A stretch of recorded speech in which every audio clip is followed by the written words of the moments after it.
un tema que bien vale la pena que sea visto, escuchado y lo más importante, analizado en familia. Hablaremos de uno de los capitales, de los recursos más importantes que pueda tener un ser humano. Hablaremos de inteligencia emocional. Y nos place recibir en nuestros estudios al coach y conferencista internacional Roberto Nova. ¿Cómo estás? Muy bien, gracias a Dios. ¿Y ustedes cómo están? Decidimos estar bien y ser felices. Excelente, qué bueno. Comenzamos a contar las cosas buenas, las bendiciones, y al final del día nos damos cuenta que tenemos más cosas por las cuales agradecer que las que tenemos que pedir. Así es, así es. Es una decisión estar feliz, estar bien, y qué bendición que ustedes lo puedan saber, que todos podemos decidir estar bien en cualquier momento y en cualquier situación. Inteligencia emocional se puso muy en boga gracias a un texto de Daniel Goleman, que fue uno de los principales que manejó este término, vamos a decir ya como un talento, como un recurso.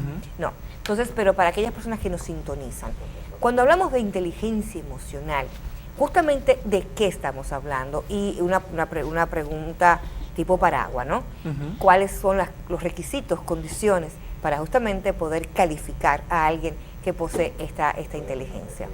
Bueno, la inteligencia emocional se refiere al conjunto de habilidades que todos podemos desarrollar o tener, que se refieren a, primero, reconocer nuestras emociones, número 2, manejar y administrar las emociones, y número 3, potenciar esas emociones para nosotros poder ser más efectivos en nuestras vidas y mejores a nivel social y a nivel de relaciones con otras personas.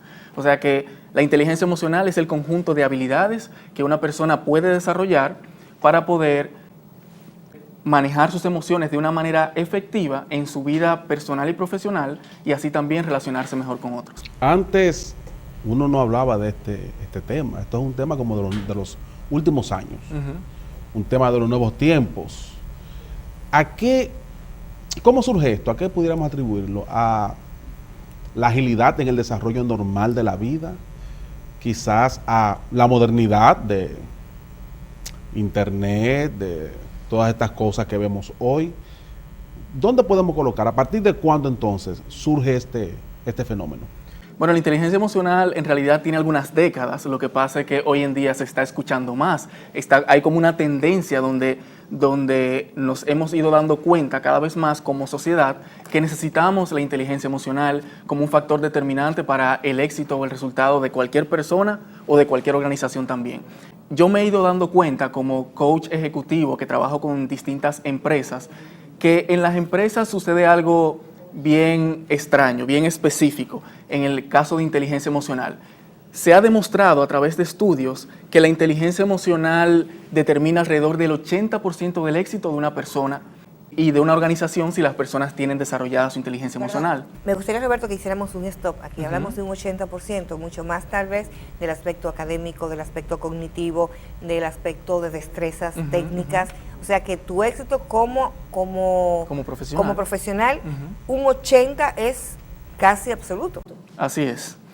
El restante 20%, según los estudios que se han hecho, algunos dan un poco más, algunos un poco menos, pero en promedio podríamos decir que solamente el 20% del éxito de una persona y como profesional depende de las habilidades cognitivas, del conocimiento, de las habilidades técnicas y del conocimiento y experiencia que vaya adquiriendo. El resto depende mucho de las habilidades blandas que vienen de la inteligencia emocional. ¿Qué yo me he ido dando cuenta? Lo primero que pasa es que hay un fenómeno en las empresas, que en los mandos medios de gerencia hay una buena inteligencia emocional, hay buenos niveles de inteligencia emocional, porque normalmente las personas llegan ahí por las habilidades que tienen para relacionarse con otros, su liderazgo y todo lo demás.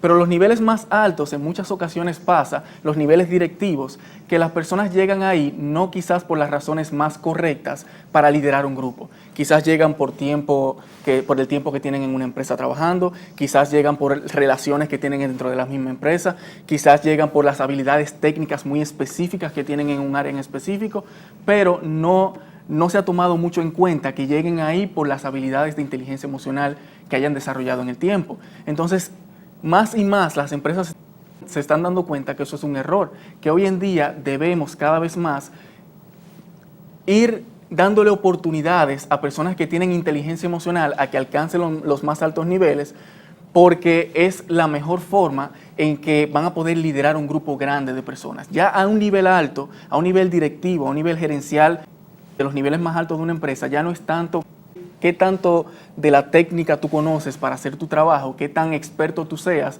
sino qué tan bueno tú eres controlando tus emociones, manejando tus emociones y qué tanto liderazgo tú tengas para relacionarte efectivamente con las personas en tu empresa. Decías algo al principio de la primera pregunta cuando la formulaba, hablabas de conocer las emociones. De pronto yo te puedo identificar, no, las emociones son la tristeza, la alegría, la rabia y demás. Pero esto es a nivel, a nivel cognitivo. Pero ¿cómo podemos aprender a identificar, a conocer las emociones cuando de manera muchas veces generalizada la educación misma nos lleva a enmascarar las cosas? Por ejemplo, tú preguntas, ¿cómo te sientes bien? Pero nadie le pone como bien enojado o bien contento, nadie le pone el apellido. O sea, cuando el niño dice de pronto, hace alguna manifestación de emoción, al niño se le castiga, porque es más fácil educar en serie que de manera individual, respetando las individualidades. Entonces, ¿hasta qué punto, primero, cómo conozco mis emociones? Y segundo, luego de conocerlas, ¿cómo se aprende a justamente manejarse en las emociones? Yo te puedo decir que el caso más común que yo tengo como coach cuando estoy trabajando con personas, ya sea a nivel personal, a nivel profesional, a nivel familiar o en las empresas, el problema más común está en la inteligencia emocional, en la falta de inteligencia emocional. Y eso viene precisamente de lo que usted estaba diciendo, de que los padres, quizás por desconocimiento, por ignorancia, nos crían de una manera donde no nos quieren dejar sentir las emociones negativas. Y todas las emociones tienen un porqué. Y si oprimimos desde pequeños las emociones negativas, como la tristeza, como el miedo o el enojo, vamos a tener un problema grande cuando nos vayamos desarrollando como adultos, porque estaremos oprimiendo todo el tiempo esas emociones y eso nos va a causar una serie de problemas emocionales, mentales e incluso físicos. Entonces, lo primero que debemos entender es que hay una gran diferencia entre emociones y sentimientos. Normalmente las personas lo decimos de una forma indistinta. Indistintamente decimos sentimientos o emociones. Y hay una diferencia muy marcada. Las emociones son las reacciones físicas, naturales y automáticas universales del cuerpo. Todos los seres humanos sentimos emociones. Es una reacción al cambio del ambiente y por eso reaccionamos con cierta emoción. Hay muchas teorías, pero podríamos decir que las emociones básicas principales son, número 1, la alegría, número 2, la tristeza, número 3, el enojo, número 4, el miedo, número 5, el asco y número 6, la sorpresa. A mí me gusta ilustrarlo como que todas esas emociones son básicas porque tú puedes ver en un bebé que las siente como por naturaleza. Sí.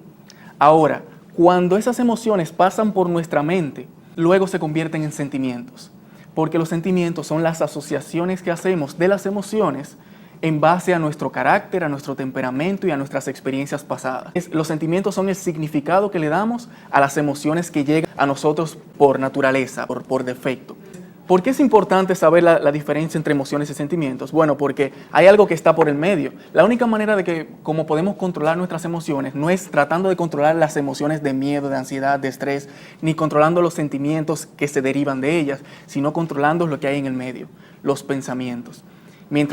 Cuando aprendamos a identificar cuáles son las emociones y qué sentimientos derivan, entonces podemos ir al medio y decir, ok, gracias a la asociación que yo hice, gracias a lo que yo pensé, fue que derivé este sentimiento. Y esa es la forma más efectiva en cómo yo enseño a las personas a ir aprendiendo a controlar sus emociones. Interesantísima la propuesta de esta tarde con Roberto Nova, quien es coach y conferencista internacional.